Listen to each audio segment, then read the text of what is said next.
go guys, this is what you have to do, needs must, when your machine finally dies and the board fucks up.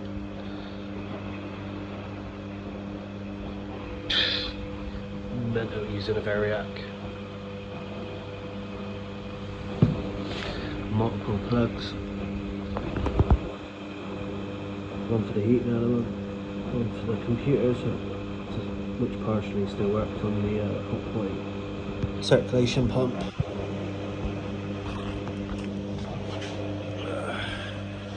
Anyway, still got a pump going though. Don't know if you can see it.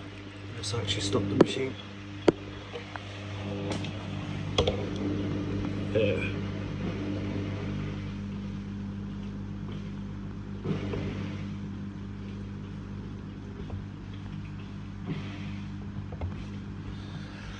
What's left of the program.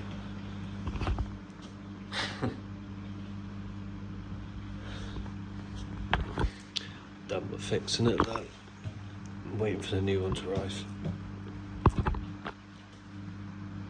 If anyone needs any help, drop us a message.